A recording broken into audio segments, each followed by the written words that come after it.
Quiero saludar a José Vicente Carrasquero, analista político. Bienvenido a la tarde de NTN 24. Profesor Carrasquero, Nicolás Maduro aceptó reunirse con miembros de la Mesa de la Unidad, como lo ha propuesto UNASUR. Yo comienzo preguntando, después de oír varios análisis, la respuesta de Antonio Ledesma, que habla de las condiciones, con quien hicimos un contacto porque está en un foro donde hay varios alcaldes en Medellín, en Colombia. Conversé con el sociólogo Tulio Hernández. Políticamente hablando, le pregunto, ¿es viable el diálogo en Venezuela? Buenas tardes, Idania. Muchas gracias por la invitación. Yo creo que, si acaso, esto es una aproximación a un diálogo. Cuando oíamos anteriormente a Nicolás Maduro hablando, hay una frase final, unas palabras finales que dicen una UNASUR convocada por mí. Es decir, que él no está aceptando el papel de intermediación de UNASUR. Ya lo dijo Jagua, que más bien era una especie de facilitador.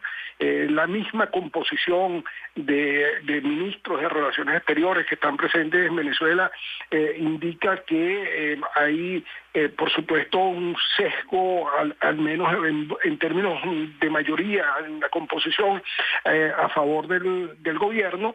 Yo creo que lo que va a haber, si mañana hay una reunión, va a ser una aproximación a un diálogo. Fíjate, Idania, que todavía falta por definir la agenda, porque anteriormente cuando oíamos al doctor Tulio Hernández, hay varias cosas para que un diálogo tenga éxito, y una de ellas es la disposición a dialogar, y la disposición a dialogar no es solamente sentarse el uno al otro, sino tomar en cuenta las posiciones de uno y las posiciones de otro. Yo creo que eso no está dado todavía. Yo creo que en Venezuela la agenda va a ser definitoria de lo que pueda ser un proceso de diálogo, y yo creo que voy a decir algo que a lo mejor la gente no le va a simpatizar mucho. La gente que va en representación de la MUD mañana no necesariamente obliga a los factores involucrados en la protesta.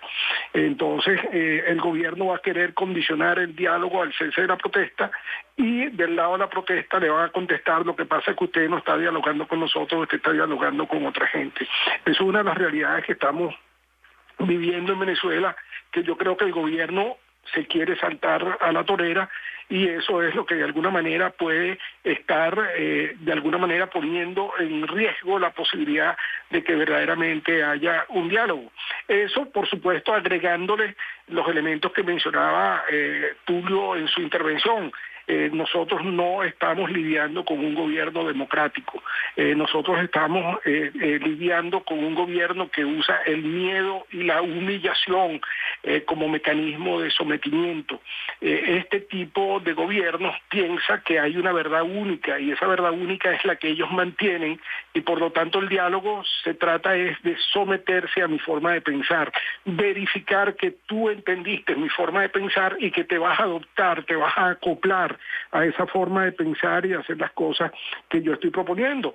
Era lo que Alexis de Tocqueville llamaba en el siglo XIX la dictadura de la mayoría. Entonces, en ese sentido, yo soy poco optimista con respecto a las posibilidades del diálogo. Sin embargo, saludo el hecho de que haya este acercamiento, porque evidentemente el diálogo es la manera de evitar lo que puede presentarse en la ausencia del diálogo, que es el aniquilamiento o el intento de aniquilamiento del uno por el otro, que es lo que lleva pues a tener estas guerras infinitas como las que hubo o la ha habido en Colombia con la FARC, o las que hubo en Centroamérica con las guerrillas. Esas son las cosas que se quieren evitar. Por eso es que el diálogo es la mejor manera, pero el diálogo tiene una serie de condicionantes, una serie de posiciones por parte de los actores que tienen que aceptar previamente, tomar en cuenta, tolerarse los unos a los otros, pero no es solamente tolerarse, es además respetarse, es además demostrar una voluntad de llegar a acuerdos que satisfagan a ambas partes. Ahora, profesor Carrasquero, es decir, todo el mundo está de acuerdo en que la ausencia de diálogo no lleva sino a la confrontación, en que la ausencia de diálogo no lleva sino a propiciar de alguna manera enfrentamientos que nadie sabe dónde van a parar. Todo el mundo acepta que eso es así, sin embargo, las personas con las que converso también hablan de esa circunstancia particular que se ha vivido en Venezuela en estos 54 días que los estudiantes y no estudiantes llevan en las calles de Venezuela. Es decir, ¿cómo entonces sentarse en esa mesa? ¿Quién va a discutir la agenda?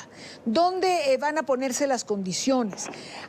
¿No tendría, es decir, un mandatario que aparecer diciendo que acepta esta sugerencia de UNASUR y con mayor humildad llamar a negociar esa paz que finalmente es la que buscan y quieren todos los venezolanos? Bueno, es que hay un requisito previo, Idania. Si yo voy a discutir con una persona que de la democracia solamente usa algunas herramientas que le son convenientes, pero no está de acuerdo con sus principios. Es decir, yo uso las elecciones porque las elecciones me favorecen, pero después cuando llega el momento del ejercicio democrático, estas cosas de la libertad no me importan mucho y entonces no impido que los periódicos tengan papel, impido que las televisoras verdaderamente pasen lo que está pasando en Venezuela, cierro la señal de NTN 24. Bueno, eso denota que no hay un compromiso con la libertad. Yo me voy a sentar con una persona que previamente no me tiene que decir o me debiera decir, mira, yo me voy a comprometer con la libertad. Entonces ahí nosotros sabemos que nos estamos sentando con una persona que tiene la disposición de cambiar en el sentido que impera y que necesita en un sistema democrático.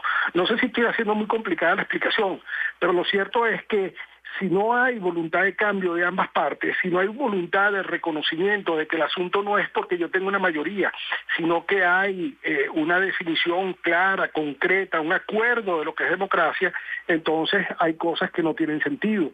Y yo creo que en las palabras de Maduro, como te dije al principio, se desliza esta sensación de que yo estoy accediendo al diálogo como una especie de favor que le estoy haciendo a otro sector de la oposición.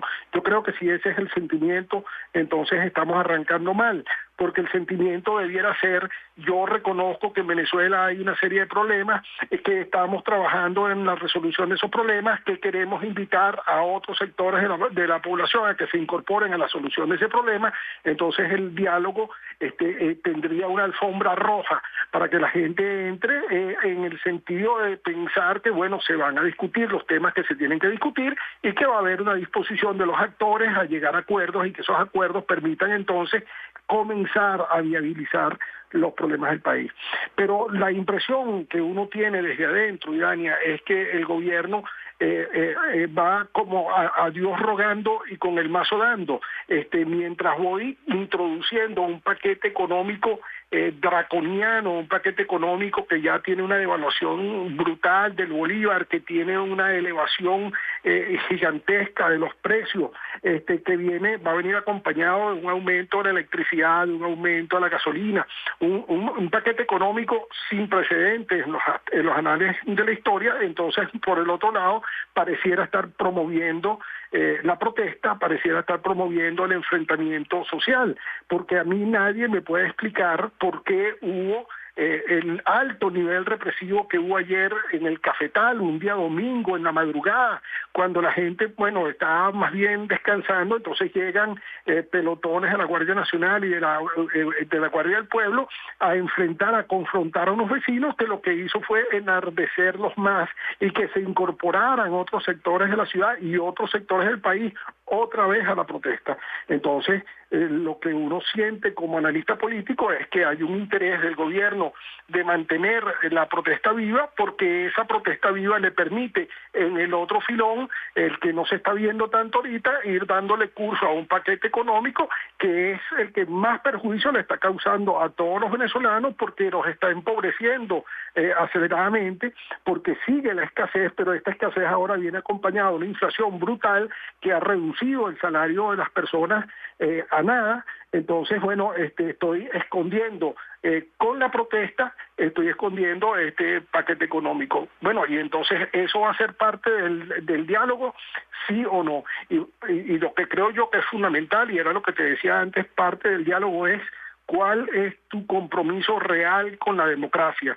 Tú estás dispuesto a respetar la igualdad ante la ley, tú estás dispuesto a respetar lo que es libertad, después practicar los valores de tolerancia, respeto, reconocimiento, diálogo, ponerse en la posición del otro. Bueno, entonces, si eso es así, yo creo que vamos a un camino. Mi sentimiento, los datos que uno recoge, es que a lo mejor esto es una aproximación pero que en todo caso el diálogo ni siquiera comienza mañana, a pesar de que pudiera haber una reunión y a pesar de que pudieran haber algunos acuerdos. Quiero agradecer a José Vicente Carrasquero, analista político, por estar con nosotros en la tarde de NTN 24. Buenas tardes, profesor. Gracias, Diana.